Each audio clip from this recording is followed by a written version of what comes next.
In every narcissistic family, there's a child who carries an invisible burden, a child who learns early on that their existence is a problem, that their emotions are excessive, that their sensitivity is a weakness. This child doesn't know it yet, but they've been chosen for a devastating role, to be the repository of all the family's shadow. Do you recognize this dynamic? Perhaps you were that child. Perhaps you still bear the scars of that cruel selection. Because the family scapegoat isn't chosen by chance.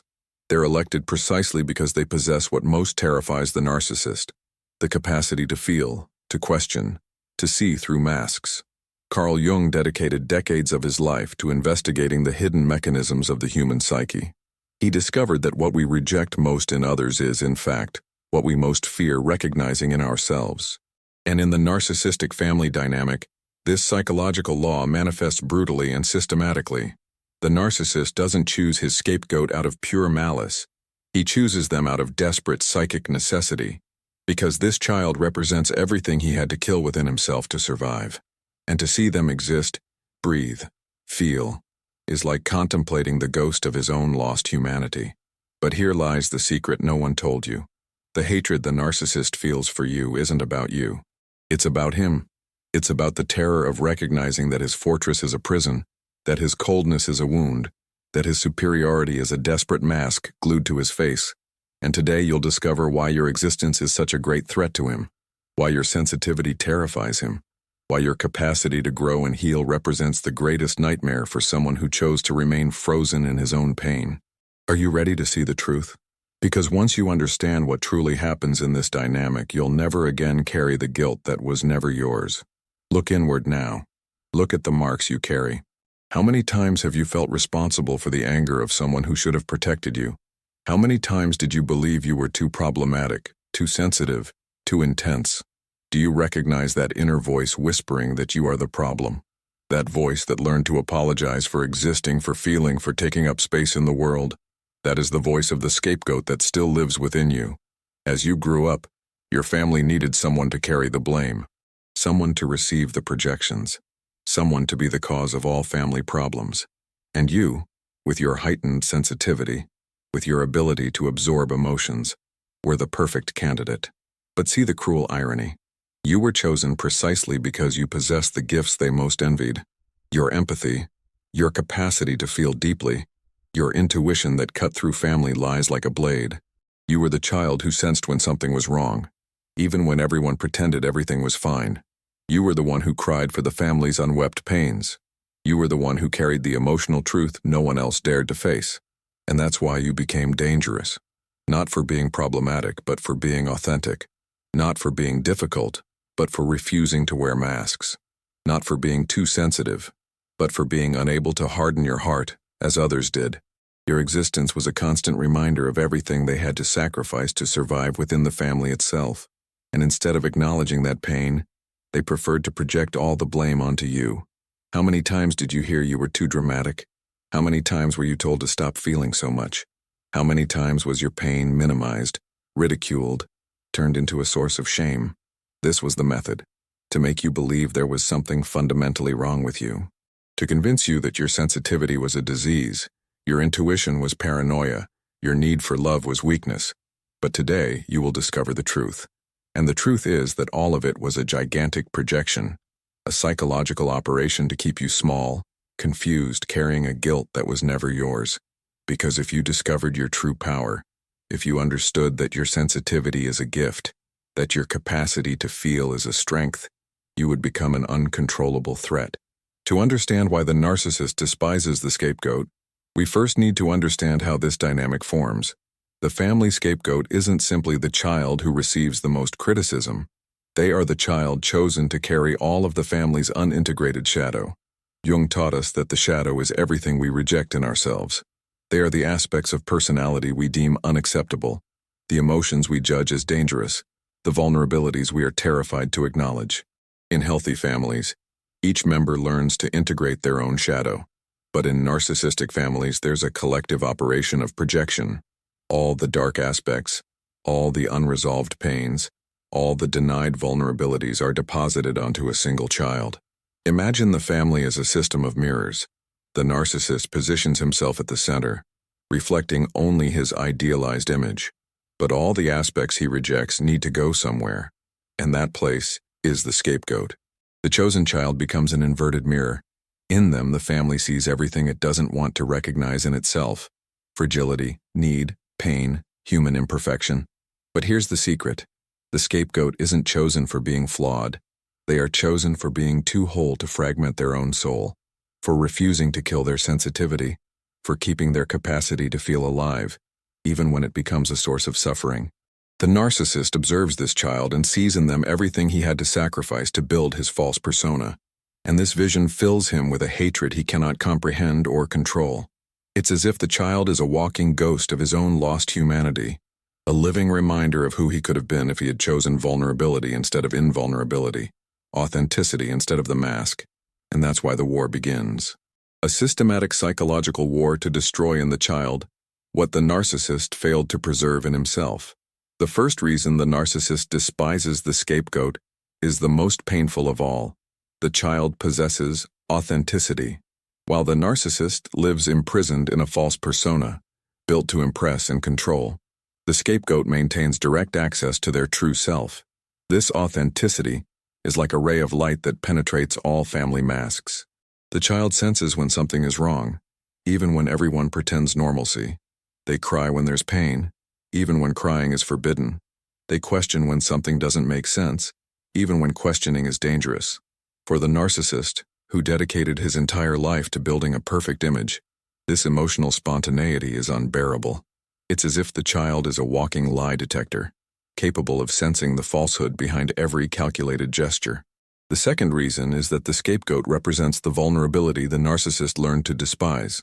The child cries when hurt, asks for help when needed, shows fear when threatened. All these natural reactions are seen by the narcissist as signs of unacceptable weakness. But the truth is, this vulnerability is the child's greatest strength. It's what allows for genuine connections, emotional growth, the capacity to heal. The narcissist observes this with a mix of envy and contempt, because he had to shield his heart to survive. The third reason is that the scapegoat possesses empathy. While the narcissist lost the ability to genuinely connect with others' feelings, the child feels the pain of others as if it were their own. They cry for injured animals, worry about sad friends, absorb family emotions like a sponge. This empathy makes them a relentless emotional mirror. In their presence, the narcissist feels exposed, as if his emotional coldness is laid bare.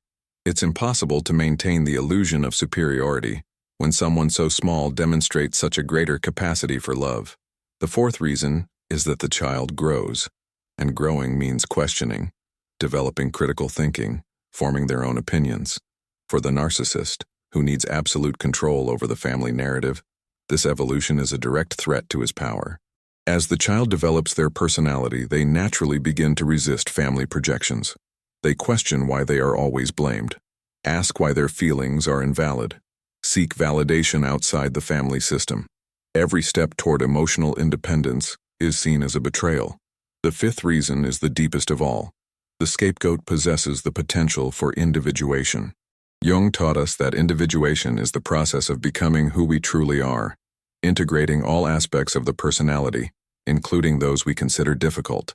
The narcissist remains frozen in a stage of development, trapped in an idealized image of himself. But the scapegoat, precisely because they carry the family pain, develops a unique capacity for transformation. They learn emotional alchemy, transforming suffering into wisdom, rejection into self-knowledge, abandonment into independence. This capacity to grow through pain is what most terrifies the narcissist, because it represents everything he could have become, but chose not to be. It's living proof that there's another path, a different way to deal with the original wound. When the scapegoat begins to heal, when they stop carrying others' guilt and start recognizing their own worth, something very dangerous happens for the narcissistic system. The mirror breaks. The sixth reason the narcissist despises the scapegoat is that the child carries memories. Memories of cruel moments, wounding words, violent silences. They are a living witness to everything the family prefers to forget. The narcissist constructs narratives about being a dedicated father, a loving mother, a perfect family. But the scapegoat remembers the screams in the middle of the night, the disproportionate punishments, the coldness disguised as discipline. Their very existence is an emotional archive that contradicts the official version of events. The seventh reason is that the scapegoat develops intuition. After years of being gaslighted, manipulated, and confused, they develop an extremely refined internal lie detection system. They can sense when someone is pretending, when words don't match intentions, when love is conditional. This keen intuition makes it impossible for the narcissist to maintain his manipulations. The child may not yet be able to articulate what they feel, but their body, their energy, their soul recognize falsehood, and this perception becomes increasingly uncomfortable as they grow. The eighth reason is that the scapegoat attracts external support. Their authenticity, their vulnerability, their capacity to feel deeply make healthy people naturally drawn to them. Teachers, friends, distant relatives often recognize something special in the child. For the narcissist, who needs to isolate his victims to maintain control, this ability to form genuine connections is a direct threat. Every person who recognizes the scapegoat's worth is a voice contradicting the family narrative that there's something wrong with the child. The ninth reason is that the scapegoat questions authority, not out of rebellion, but out of an innate sense of justice. When something is clearly unjust, cruel, or disproportionate, the child naturally resists. Their soul knows they deserve better, even when their mind can't yet articulate it. This natural resistance to injustice is seen by the narcissist as a challenge to his absolute authority. Every question, every tear of protest, every moment of defiance is interpreted as a declaration of war. The 10th and most devastating reason is that the scapegoat possesses the power to heal, not just their own healing, but the capacity to break generational patterns. When they recover, when they learn to love themselves, when they stop carrying guilt that isn't theirs, they automatically break the chain of trauma transmission. The narcissist, unconsciously, perceives that this child holds the key to something he never achieved, emotional freedom. And instead of learning from them, instead of allowing himself to be inspired by their capacity for growth, he prefers to try to destroy them. Because if the scapegoat heals, if they discover their own worth, if they stop accepting the role of repository for the family's shadow, the entire narcissistic system collapses, and the narcissist is left alone with what he fears most, his own unhealed pain. Now that you understand the reasons for the hatred, it's time to transform this understanding into liberation. If you've recognized yourself as a scapegoat, know that your healing journey is not only possible but inevitable, because the same sensitivity that made you a target is the strength that will free you. First, practice daily recognition of your worth. Every morning, look in the mirror and say, I am not responsible for others' emotions. I am not the family's problem. My sensitivity is a gift, not a disease. Repeat this until your soul believes it. Second, rescue your inner child. Imagine yourself as a child in those moments of greatest pain and rejection.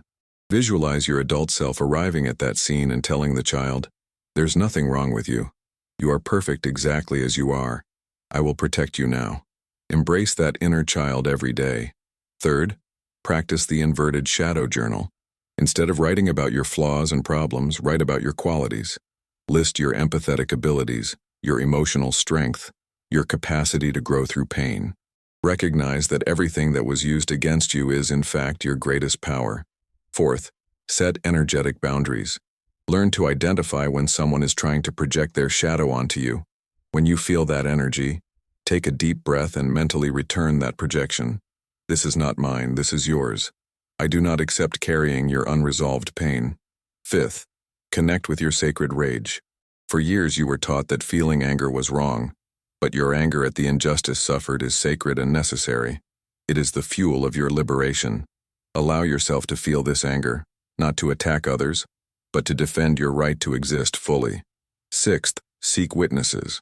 Find people who can validate your experience, who recognize your pain without minimizing it. Therapists, support groups, friends who have also gone through similar family dynamics. You need healthy mirrors that reflect your truth. Seventh, practice emotional alchemy. Transform every wound into wisdom, every rejection into self-knowledge, every moment of loneliness into an opportunity to know yourself better. Your pain was not in vain if it becomes the raw material for your evolution. You are no longer the scapegoat. You are the hero of your own journey. You are living proof that it's possible to survive family narcissism and flourish. You are the breaking of generational patterns your lineage has been waiting for. Your sensitivity is not weakness, it is power. Your empathy is not naivete, it is wisdom. Your capacity to feel deeply is not a disease, it is medicine. You possess everything you need to heal yourself and still help others heal. While the narcissist remains trapped in his own unresolved pain, you walk toward liberation. While he projects his shadow, you integrate yours. While he pretends to be superior, you become genuinely strong. Today you discovered why your existence was so threatening. Not because there was something wrong with you, but because there was something profoundly right. You kept your humanity alive when everyone around you sacrificed theirs. You preserved your capacity to love when love became dangerous. And now you know, the hatred they felt for you was never about you. It was about their fear of your light, of your capacity to grow, of your refusal to remain small and wounded. Comment which of the 10 reasons impacted you the most. Like this video if you felt the courage to look at your own journey. Subscribe to continue walking toward your full individuation. You are no longer the repository of others' shadow. You are the guardian of your own light. The journey of liberation has begun now.